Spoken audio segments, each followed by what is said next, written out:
Just a few observations on this version of the cooker.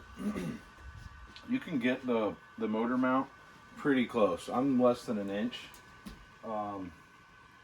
And the motor's warm, but it's not hot. And it's hotter than hell behind it. That, and I just want to reaffirm the best way to do this is a two-step process. Get char on here from the charcoal and smoke, and then take it all off, cut it all off into a pan, and finish it in a cast iron or on the flat top. That's what I'll do.